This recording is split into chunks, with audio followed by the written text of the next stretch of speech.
दोस्तों, आरती सौरभ सैदी चैनल पर आपका एक बार फिर से स्वागत है। तो आज हम फिर से लेकर आए हैं आपके लिए एक नई कहानी। तो आज की कहानी है हमारी उल्लू का राज्याभिषेक। तो चलिए दोस्तों, कहानी को हम शुरू करते हैं। कौवों और उल्लू की शत्रुता बड़ी पुरानी है, मगर कितनी पुरानी और क्यों है, इसका विचार कम ही लोगों ने किया है। बौद्ध परंपरा में उपयुक्त दो शत्रुओं के वैमनस्य की एक कथा प्रचलित है। यहाँ वही कथा एक बार फिर सुनाई जा रही है। संबोधि प्राप्त करने के बाद बुद्ध जब श्रावस्ती स्थित जैतवन में विहार कर रहे थे, तो उनके अनुयायियों ने उन्हें उल्लुओं द्वारा अनेक कौवों की संहार की सूचना दी। बुद्ध ने तब यह कथा सुनाई थी। सृष्टि के प्रथम निर्माण चक्र के तुरंत बाद मनुष्यों ने एक सर्वगुण संपन्न पुरुष को अपना अधिपति बनाया। जानवरों ने सिंह को तथा मछलियों ने आनंद नाम के एक विशाल मत्स्य को। इससे प्रेरित होकर पक्षियों ने भी एक सभा की और उल्लू को भारी मत से राजा बनाने का प्रस्ताव रखा।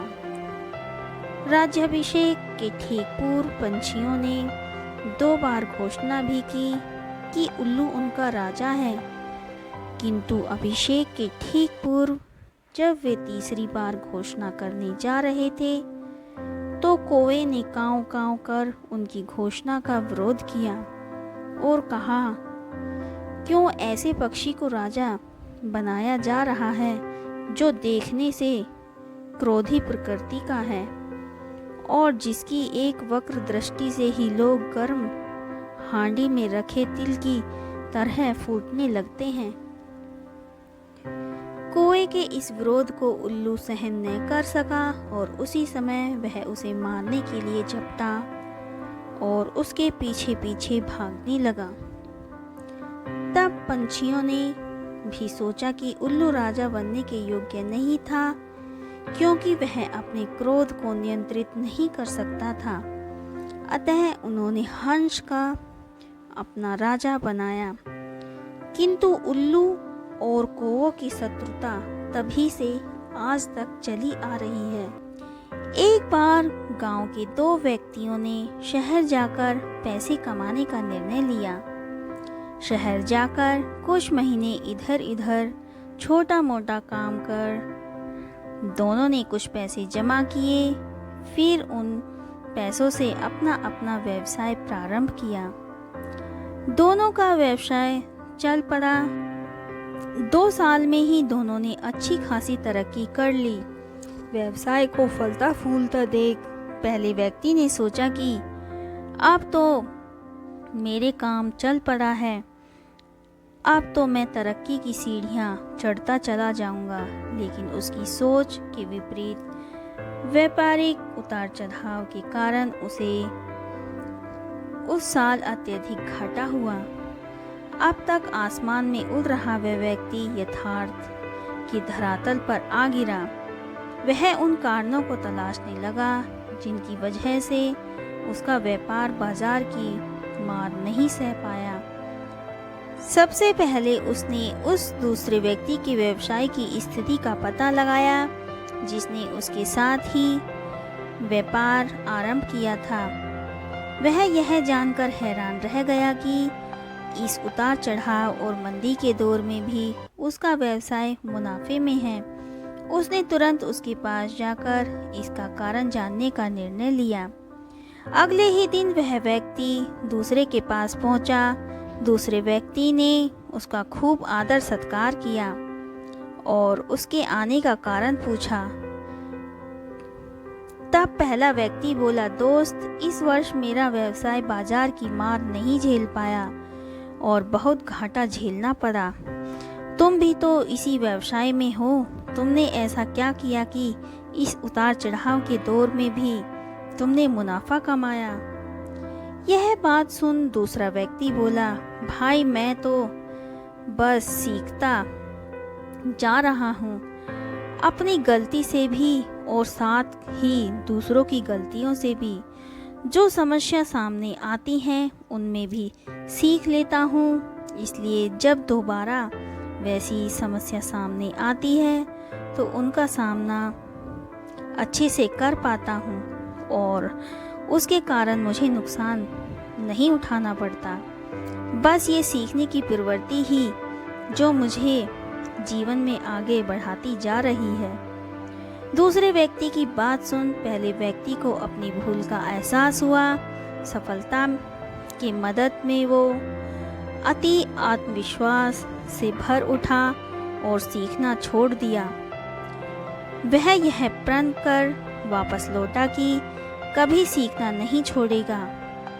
उसके बाद उसने कभी पीछे मुड़कर नहीं देखा और तरक्की की सीढ़ियां चढ़ता चला गया। तो दोस्तों, इस कहानी से हमें यह शिक्षा मिलती है कि जीवन में कामयाब होना है तो इसे पाठशाला मान हर पल सीखते रहिए। यहाँ नित्य नए परिवर्तन और नए विकास होते रहते हैं। यदि हम स्वयं को सर्वज्ञता समझने की भूल करेंगे तो जीवन की दौड़ में पिछड़ जाएंगे, क्योंकि इस दौड़ में जीतता वही है जो लगातार दौड़ता रहता है। जिसे दौड़ना छोड़ दिया उसकी हार निश्चित है। इसलिए सीखने की ललक खुद में बनाए रखें। फिर कोई बदलाव, कोई उतार चढ़ाव आपको आगे बढ़ने से नहीं रोक सकता। एक शहर में एक परिश्रमी, ईमानदार और सदाचारी लड़का रहता था। माता पिता, भाई बहन, मित्र, रिश्तेदार सब उसे बहुत प्यार करते थे।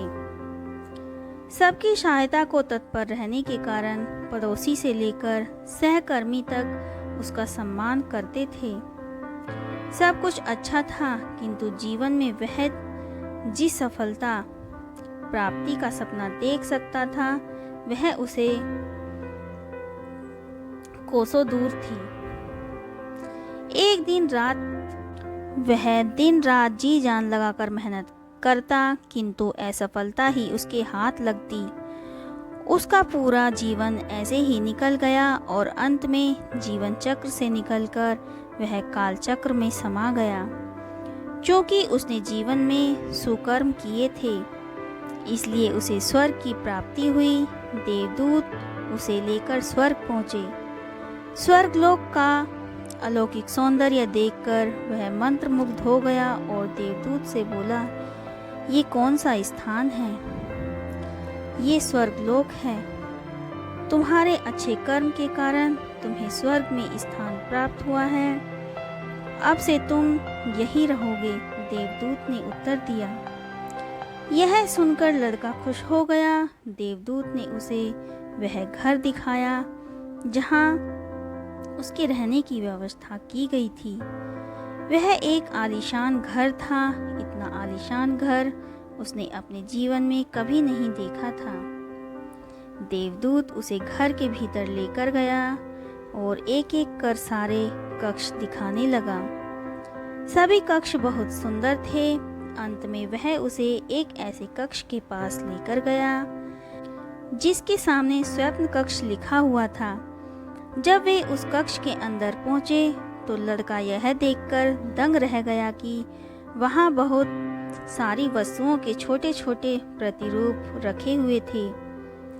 ये वही वस्तुएं थी जिन्हें पाने के लिए उसने आजीवन मेहनत की थी, किंतु हासिल नहीं कर पाया था। आलीशान घर, कार, उच्च अधिकारी का पद और ऐसी ही बहुत सी चीजें जो उसके सपनों में रह गई थी। वह सोचने लगा कि इन चीज़ों को पाने के सपने मैंने धरती लोक में देखे थे, किंतु वहाँ तो ये मुझे मिले नहीं।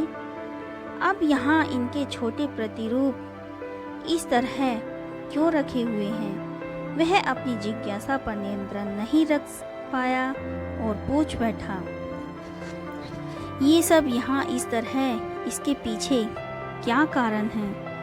देवदूत ने उसे बताया, मनुष्य अपने जीवन बहुत से सपने देखता है और उनको पूरा हो जाने की कामना करता है।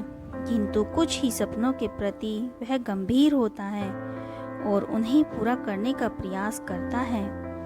ईश्वर और ब्रह्मांड मनुष्य के हर सपने को पूरा करने को तैयारी करते हैं, लेकिन कई बार असफलता प्राप्ति के हताश होकर और कई बार दृढ़ निश्चय की कमी के कारण मनुष्य उस क्षण प्रयास करना छोड़ देता है जब उसके सपने पूरे नहीं होने ही वाले होते हैं। उसके वही अधूरे सपने यहाँ प्रतिरूप के रूप में रखे हुए हैं। तुम्हारे सपने भी यहाँ प्रतिरूप के रूप में रखे हैं। तुमने अंत समय तक हार न मानी होती तो उसे अपने जीवन में प्राप्त कर चुके होते। लड़के को अपने जीवन काल की गई गलती समझ आ गई, किंतु मृत्यु पश्चात अब वह कुछ नहीं कर सका था। तो दोस्तों, किसी भी सपने को पूर्ण करने की दिशा में काम करने के पूर्व यह दृढ़ निश्चय कर ले कि चाहे कितनी भी मुश्किल क्यों ना आए, चाहे कितनी बार भी असफलता का सामना क्यों न करना पड़े, अपने सपनों को पूरा करने की दिशा में तब तक प्रयास करते रहेंगे जब तक वे पूरे नहीं होंगे। अन्यथा समय निकल जाने के बाद यह मलाल रह जाएगा कि काश मैंने थोड़ा प्रयास और किया होता। अपने सपनों को अधूरा मत रहने दीजिए। दृढ़ निश्चय और अथक प्रयास से उन्हें हकीकत में तब्दील करने की दम लीजिए। एक बार सृष्टि के रचयिता ब्रह्मा जी ने मानव जाति के साथ एक खेल खेलने का निर्णय लिया। उन्होंने खुशी को कहीं छुपा देने का मन बनाया ताकि मानव उसे आसानी से प्राप्त न कर सके। ब्रह्मा जी सोच थी कि जब बहुत तलाश करने के बाद मानव खुशी को ढूंढ निकालेंगे तब शायद वास्तव में खुश हो पाएंगे। इस संबंध में मंत्रणा करने उन्होंने अपनी परामर्श मंडली को बुलाया। जब परामर्श मंडली उपस्थित हुई तो ब्रह्मा जी बोले, मैं मानव जाति के साथ एक खेल खेलना चाहता हूँ। इस खेल में मैं खुशी को ऐसे स्थान पर छुपाना चाहता हूँ जहाँ से वह उसे आसानी से न मिल सके, क्योंकि आसानी से प्राप्त खुशी का महत्व मानव नहीं समझता और पूरी तरह से खुश नहीं होता।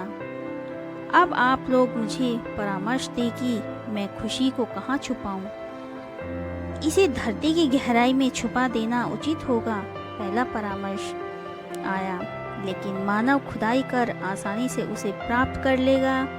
ब्रह्मा जी ने असहमति जताते हुए कहा, तो फिर इसे सागर की गहराई में छुपा देना अच्छा रहेगा।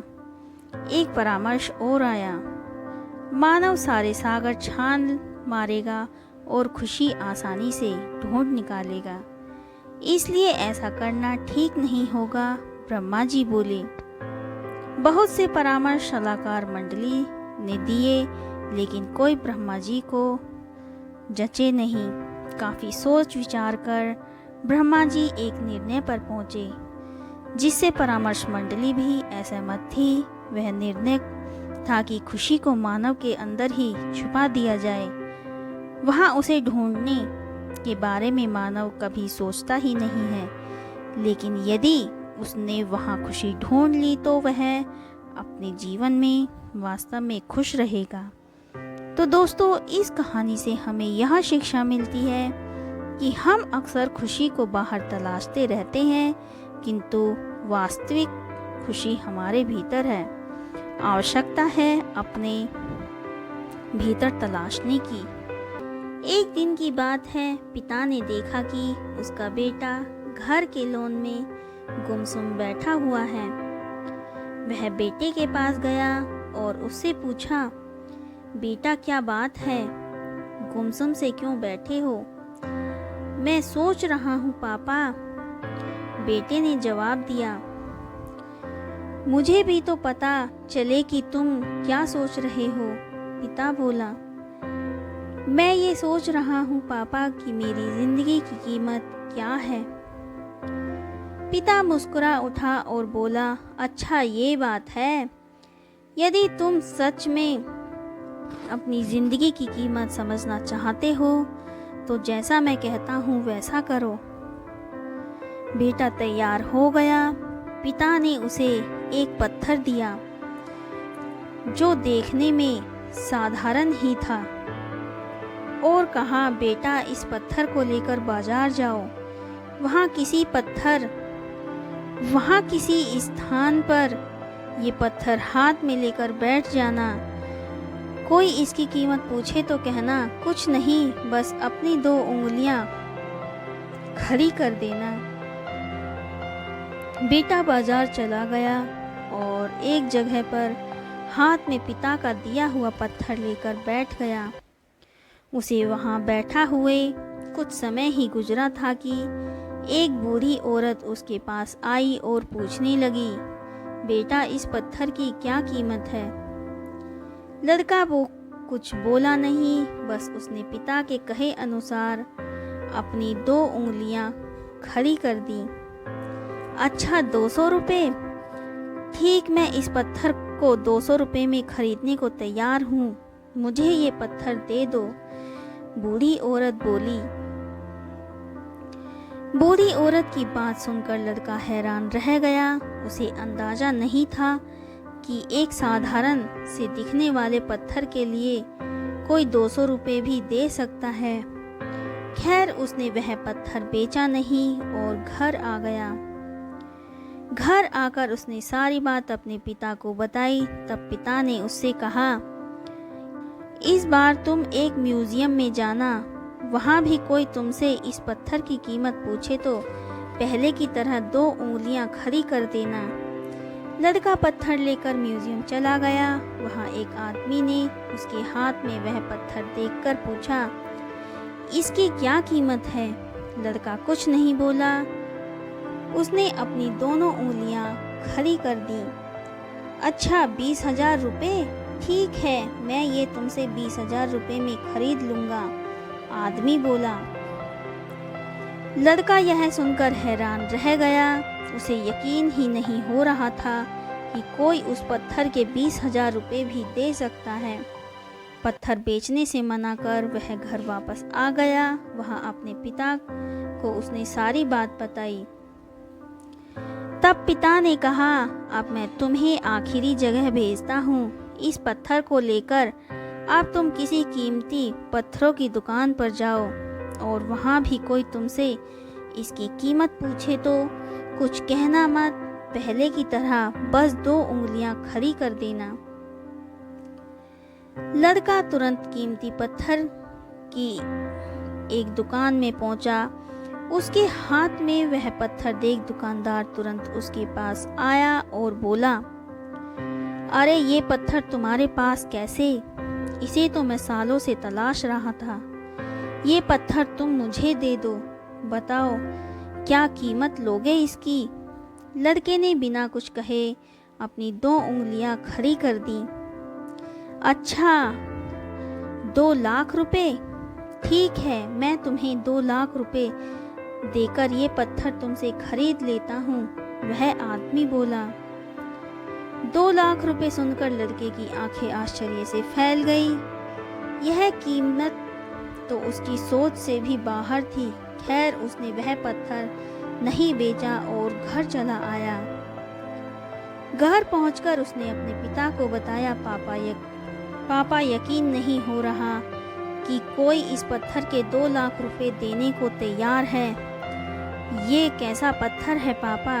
कोई इसे 200 में खरीदना चाहता है तो कोई 20,000 में, तो कोई इसे 2 लाख में। आखिर इसकी कीमत क्या है? पिता बेटे को समझाते हुए बोला, बेटा तुमने अपनी जिंदगी की कीमत मुझसे पूछी थी। इस पत्थर की जगह अपनी जिंदगी को रखो और अंदाज़ा लगाओ। अपनी जिंदगी की कीमत का इस पत्थर की कीमत अलग अलग स्थान पर अलग अलग थी। वैसा ही जिंदगी के साथ भी तुम्हारी जिंदगी की कीमत इस बात पर निर्भर करती है कि तुम खुद को कहाँ पर रखते हो। यदि तुम खुद को 200 रुपये वाली जगह पर रखोगे तो तुम्हारी ज़िंदगी की कीमत 200 रुपये होगी। यदि तुम खुद को 20,000 रुपये की जगह रखोगे तो तुम्हारी ज़िंदगी की कीमत 20,000 रुपये होगी। अब मैं तुम्हें यह तय करना है कि तुम खुद को कहाँ रखते हो। तो दोस्तों, इस कहानी से हमें यह शिक्षा मिलती है कि लोग हमारा और ज़िंदगी का अलग अलग मूल्यांकन करते हैं। जो हमसे प्यार करते हैं, हमें अपना समझते हैं, उनके लिए हम सब कुछ होते हैं। लेकिन जो हमें बस इस्तेमाल करना चाहते हैं, हमारा फ़ायदा उठाना चाहते हैं, उनके लिए हम कुछ भी नहीं होते। वास्तव में जीवन अमूल्य है, इसका महत्व समझें। एक गांव में मेला लगा हुआ था। मेले में मनोरंजन के कई साधनों के अतिरिक्त श्रृंगार, सजावट और दैनिक जीवन में उपयोग में आने वाली वस्तुओं की अनेक दुकानें थी। शाम होते ही मेले की रौनक बढ़ जाती थी। एक शाम रोज की तरह मेला सजा हुआ था। महिला, पुरुष और बच्चे सभी मेले का आनंद उठा रहे थे। दुकानों में अच्छी खासी भीड़ लगी हुई थी। उन्हीं दुकानों में से एक दुकान कांच से निर्मित वस्तुओं की थी, जिसमें कांच के बर्तन और गृह सज्जा की कई वस्तुएं बिक रही थीं। अन्य दुकानों की अपेक्षा उस दुकान में लोगों की भीड़ कुछ कम थी। एक जौहरी भी उस दिन मेले में घूम रहा था। घूमते घूमते जब वह उस दुकान के पास गुजरा तो उसकी नज़र एक चमकते हुए कांच के टुकड़े पर अटक गई। उसकी पारखी नज़र तुरंत ताड़ गई कि वह कोई साधारण कांच का टुकड़ा नहीं है, बल्कि बेमिसाल हीरा है। वह समझ गया कि दुकानदार इस बात से अनभिज्ञ है। वह दुकान में गया और उस हीरे को उठाकर दुकानदार से उसकी कीमत पूछने लगा। भाई, जरा इसकी कीमत तो बताओ। दुकानदार बोला, ये मात्र 20 रुपये का है। जौहरी लालची था। वह कम से कम कीमत में उस कीमती हीरे को हथियाने के फिराक में था। वह दुकानदार से मोल भाव करने लगा। नहीं भाई, इतनी कीमत तो मैं नहीं दे सकता। मैं तुम्हें इसके 15 रुपये दे सकता हूँ। 15 रुपये में तुम मुझे ये दे सको तो दे दो। दुकानदार उस कीमत पर राजी नहीं हुआ। उस समय दुकान में कोई ग्राहक नहीं था। जौहरी ने सोचा कि थोड़ी देर मेले में घूम फिर कर वापस आता हूँ, हो सकता है तब तक इसका मन बदल जाए और ये 15 रुपये में मुझे यह कीमती हीरा दे दे। यह सोचकर हीरा बिना खरीदे वह वहां से चला गया। कुछ देर बाद जब वह पुनः उस दुकान में लौटा तो हीरे का नदारत पाया। उसने फौरन दुकानदार से पूछा, यहाँ जो कांच का टुकड़ा था वो कहाँ है? मैंने उसे 15 रुपये में बेच दिया, दुकानदार ने उत्तर दिया। जौहरी ने अपना सिर पीट लिया और बोला, ये तुमने क्या किया? तुम बड़े मूर्ख हो। वह कोई कांच का टुकड़ा नहीं बल्कि बेमिसाल कीमती हीरा था। मात्र 15 रुपये में तुमने उसे बेच दिया। मूर्ख मैं नहीं, तुम हो। मैं तो नहीं जानता था कि वह बेशकीमती हीरा है, पर तुम तो जानते थे। फिर भी तुम मुझसे मोल भाव कर 5 रुपये बचाने में लगे हुए थे और हीरा बिना खरीदे ही दुकान से चले गए, दुकानदार ने उत्तर दिया। दुकानदार का उत्तर सुन जौहरी अपनी मूर्खता पर पछताने लगा और पछताते हुए खाली हाथ वापस लौट गया। तो दोस्तों, इस कहानी से हमें यह शिक्षा मिलती है कि मूर्खता और लालच दोनों नुकसान का कारण है। तो एक राज्य में एक पंडित जी रहा करते थे। वे अपनी बुद्धिमत्ता के लिए प्रसिद्ध थे। वे उनकी बुद्धिमत्ता के चर्चे दूर दूर तक फैले हुए थे। एक दिन उस राज्य के राजा ने पंडित जी को अपने दरबार में आमंत्रित किया। पंडित जी दरबार में पहुँचे। राजा ने उनसे कई विषयों पर गहन चर्चा की। चर्चा समाप्त होने के पश्चात जब पंडित जी प्रस्थान करने लगे तो राजा ने उनसे कहा, पंडित जी, आप आज्ञा दें तो मैं एक बात आपसे पूछना चाहता हूँ। पंडित जी ने कहा, पूछिए राजन। आप इतने बुद्धिमान हैं पंडित जी, किंतु आपका पुत्र इतना मूर्ख क्यों है? राजा ने पूछा। राजा का प्रश्न सुनकर पंडित जी को बुरा लगा। उन्होंने पूछा, आप ऐसा क्यों कर रहे हैं राजन? पंडित जी, आपके पुत्र को ये नहीं पता कि सोने और चांदी में अधिक मूल्यवान क्या है। राजा बोला। ये सुनकर सारे दरबारी हंसने लगे। सबको यूं हंसता देख पंडित जी ने स्वयं को बहुत अपमानित महसूस किया, किंतु वे बिना कुछ कहे अपने घर लौट आए। घर पहुंचने पर उनका पुत्र उनके लिए जल लेकर आया और बोला, पिताश्री, जल ग्रहण करें। उस समय भी सारे दरबारियों की हंसी पंडित जी के दिमाग में गूंज रही थी। वे अत्यंत क्रोध में थे। उन्होंने जल लेने से मना कर दिया और बोले, पुत्र, जल तो मैं तब ग्रहण करूंगा जब तुम मेरे इस प्रश्न का उत्तर दोगे। पूछिए पिताश्री। ये बताओ कि सोने और चांदी में अधिक मूल्यवान क्या है? पंडित जी ने पूछा। सोना अधिक मूल्यवान है, पुत्र ने तपाक से उत्तर दिया। पुत्र का उत्तर सुनने के बाद पंडित जी ने पूछा, तुमने इस प्रश्न का उत्तर सही दिया है, फिर राजा तुम्हें मूर्ख क्यों कहते हैं? वे कहते हैं कि तुम्हें सोने और चांदी के मूल्य का ज्ञान नहीं है। पंडित जी की बात सुनकर पुत्र सारा माजरा समझ गया। वह उन्हें बताने लगा, पिताश्री, मैं प्रतिदिन सुबह जिस रास्ते से विद्यालय जाता हूँ, उस रास्ते के किनारे राजा अपना दरबार लगाते हैं। वहाँ ज्ञानी और बुद्धिमान लोग बैठकर विभिन्न विषयों पर चर्चा करते हैं। मुझे वहाँ से जाता हुआ देख राजा अक्सर मुझे बुलाते हैं और अपने एक हाथ में सोने और एक हाथ में चांदी का सिक्का रखकर कहते हैं कि इन दोनों में से तुम्हें जो मूल्यवान लगे वो उठा लो। मैं रोज चांदी का सिक्का उठाता हूँ। यह देख वे लोग मेरा परिहास करते हैं और मुझ पर हंसते हैं। मैं चुपचाप वहाँ से चला जाता हूँ। पूरी बात सुनकर पंडित जी ने कहा, पुत्र, जब तुम्हें ज्ञात है कि सोने और चांदी में से अधिक मूल्यवान सोना है, तो सोने का सिक्का उठा ले आया करो। क्यों स्वयं को उनकी दृष्टि में मूर्ख साबित करते हो? तुम्हारे कारण मुझे भी अपमानित होना पड़ता है। पुत्र हंसते हुए बोला, पिताश्री, मेरे साथ अंदर आइए, मैं आपका कारण बताता हूँ।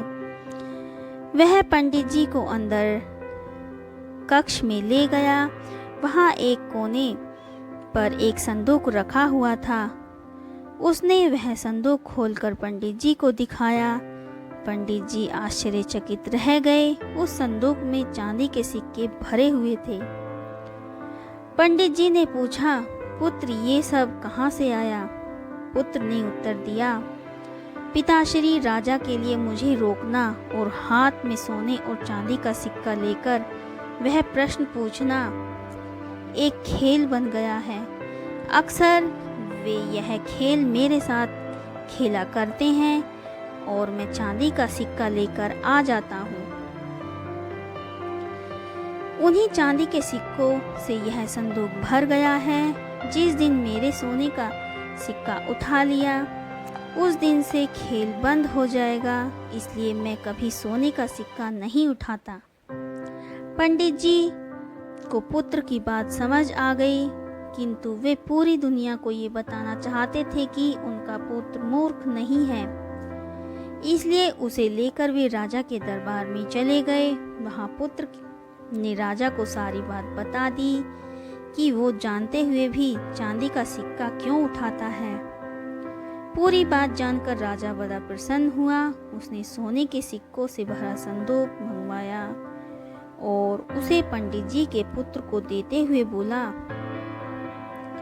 असली विद्वान तो तुम निकले। तो दोस्तों, इस कहानी से हमें यह शिक्षा मिलती है कि कभी भी अपने सामर्थ्य का दिखावा मत करो, कर्म करते चले जाओ। जब वक्त आएगा तो पूरी दुनिया को पता चल जाएगा कि आप कितने सामर्थ्यवान हैं। उस दिन आप सोने की तरह चमकोगे और पूरी दुनिया आपका सम्मान करेगी। एक गांव में एक किसान रहता था। वह दिन भर खेत में मेहनत कर उसमें उपजी फसल से अपने परिवार का भरण पोषण करता था। लेकिन कुछ वर्षों से मौसम की मार के कारण उसके खेत में अच्छी फसल नहीं हो पा रही थी। कभी बाढ़, कभी ओले तो कभी सूखे से उसकी फसल बर्बाद हो रही थी। इस कारण वह बड़ा दुखी रहा करता था। एक दिन दुखी होकर वह परमात्मा को कोस रहा था। तभी परमात्मा ने उसे दर्शन दिए और उसके दुख का कारण पूछा। किसान बोला, भगवान, आपको खेती की कोई जानकारी नहीं है। आपके कारण हर साल मेरी फसल बर्बाद हो जाती है और मेरे परिवार के सामने भूखे मरने की नौबत आ जाती है। एक साल मेरे हाथ में मौसम को नियंत्रित करने की शक्ति दे दीजिए, फिर देखिए मैं फसल कैसे लहलाता हूँ और अन्न के भंडार भर देता हूँ। परमात्मा बोले, ठीक है, आज से तुम ही मौसम को नियंत्रित करो, मैं इसमें कोई दखल नहीं दूंगा। किसान बहुत खुश हुआ। उसने उस साल गेहूं की फसल बोई। मौसम का पूरा नियंत्रण उसके हाथ में था। उसने धूप, पानी सब अपने हिसाब से आने दी। तेज धूप, अंधड़, अति वर्षा, ओले आदि से उसने अपनी फसल को बचाए रखा। समय के साथ फसल बढ़ने लगी। फसल देख किसान झूम उठा, क्योंकि इतनी अच्छी फसल उसके खेत में कभी हुई ही नहीं थी। जब कटाई का समय आया तो वह बहुत उत्साहित था। वह मन ही मन सोचने लगा कि अब भगवान को पता चलेगा कि फसल कैसे ली जाती है। इतने साल वे हम किसानों को यूं ही परेशान करते रहे। फसल कटाई का समय आने पर किसान ने फसल की कटाई तो गेहूं की बालियां देख उसके होश उड़ गए। एक भी बाली के अंदर गेहूं नहीं था। वह विलाप करते हुए परमात्मा को याद करने लगा। परमात्मा प्रकट तो हुए और वह बोले, हे भगवान, ये मेरी फसल को क्या हुआ? परमात्मा बोले, इस बार सब कुछ तुम्हारे नियंत्रण में था। तुमने हवा, पानी, धूप सब कुछ तो फसल के अनुकूल रखी, फिर भी वह खोखली रह गई। जानते हो क्यों? इसका कारण है कि तुमने फसल को संघर्ष का अवसर ही नहीं दिया। न वह कड़ी धूप में तपी, न ही बारिश की तेज बौछारों को सहा, ना ही वह तूफानी अंधड़ से जूझी। इस कारण से खोखली रह गई। कड़ी धूप, तेज वर्षा, आंधी तूफान जैसी चुनौतियों के आगे फसल खुद को बचाने संघर्ष करती है। इन चुनौतियों का सामना करने से जिस शक्ति और ऊर्जा का संचार उनमें होता है, वही अंततः अन्न के रूप में उनकी बालियों में संग्रहित होता है। इस बार बिना संघर्ष के वे खोखली रह गई। तो दोस्तों, इस कहानी से हमें यह शिक्षा मिलती है कि जीवन में चुनौतियाँ और संघर्ष अति आवश्यक है। चुनौतियों से जूझने और संघर्ष करने से हम में कई आंतरिक गुणों का विकास होता है। हम साहसी, जुझारू और आत्मविश्वासी बनते हैं। ये हमारे व्यक्तित्व और प्रतिभा के विकास में सहायक हैं। बिना संघर्ष के हम आंतरिक रूप से खोखले रह जाते हैं। सोना भी तपकर की कुंदन बनता है। इसलिए कठिन से कठिन परिस्थितियां सामने आने पर हमें संघर्ष से डरना नहीं है, बल्कि संघर्ष के लिए तैयार रहना है। सफलता प्राप्ति का मार्ग अवश्य सुदृढ़ होगा। वन में स्थित एक आश्रम में एक ज्ञानी साधु रहते थे। ज्ञान प्राप्ति की लालसा में दूर दूर से छात्र उनके पास आया करते थे और उनके सानिध्य में आश्रम में ही रहकर शिक्षा प्राप्त किया करते थे। आश्रम में रहकर शिक्षा प्राप्त करने वाले छात्रों में से एक छात्र बहुत आलसी था। उसे समय व्यर्थ गंवाने और आज का काम कल पर टालने की बुरी आदत थी। साधु को इस बात का ज्ञान था, इसलिए वे चाहते थे कि शिक्षा पूर्ण कर आश्रम से प्रस्थान करने के पूर्व वह छात्र आलस्य छोड़कर समय का महत्व समझ जाए। इसी उद्देश्य से एक दिन संध्या काल में उन्होंने उस आलसी छात्र को अपने पास बुलाया और उसे एक पत्थर देते हुए कहा, पुत्र, यह कोई सामान्य पत्थर नहीं बल्कि पारस पत्थर है। लोहे की जिस भी वस्तु को यह छू ले वह सोना बन जाती है। मैं तुमसे बहुत प्रसन्न हूँ, इसलिए 2 दिनों के लिए ये पारस पत्थर तुम्हें दे रहा हूँ। इन 2 दिनों में मैं आश्रम में नहीं रहूँगा। मैं पड़ोस के गांव में रहने वाले अपने एक मित्र के घर जा रहा हूँ। जब वापस आऊँगा तब तुमसे ये पारस पत्थर ले लूँगा। उसके पहले जितना चाहो उतना सोना बना लो। छात्र को पारस पत्थर देखकर साधु अपने मित्र के गांव चले गए। इधर छात्र अपने हाथ में पारस पत्थर देख बड़ा प्रसन्न हुआ।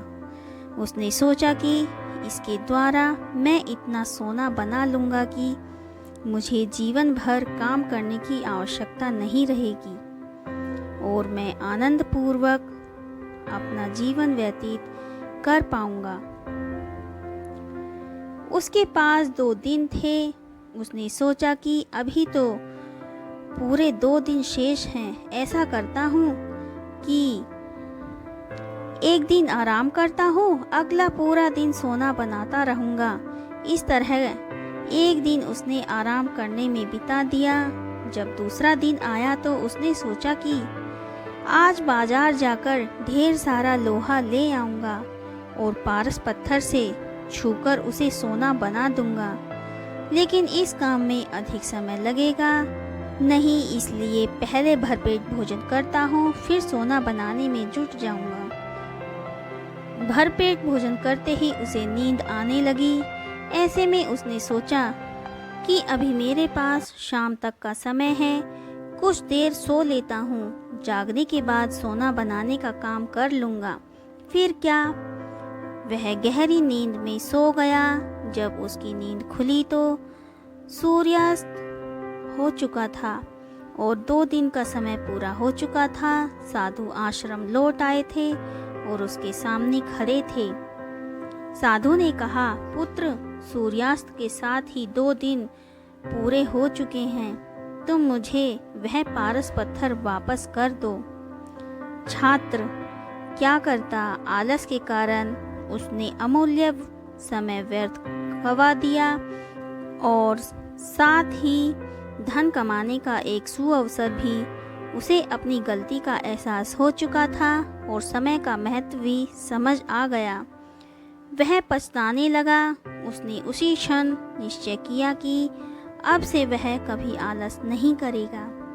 तो दोस्तों, इस कहानी से हमें यह शिक्षा मिलती है कि जीवन में उन्नति करना चाहते हैं तो आज का काम कल पर टालने की आदत छोड़ दें। समय अमूल्य है, इसे व्यर्थ ना गवाएं, क्योंकि एक बार हाथ से निकल जाने के बाद समय कभी दोबारा वापस नहीं आता। तो दोस्तों, आज की कहानी हमारी यहीं पर समाप्त होती है। आज की कहानी आपको हमारी कैसी लगी, हमें कमेंट करके ज़रूर बताएं। अगर आपको हमारी कहानी पसंद आई हो तो उसे ज़्यादा से ज़्यादा लाइक और शेयर करें और हमारे चैनल को सब्सक्राइब करना ना भूलें। धन्यवाद।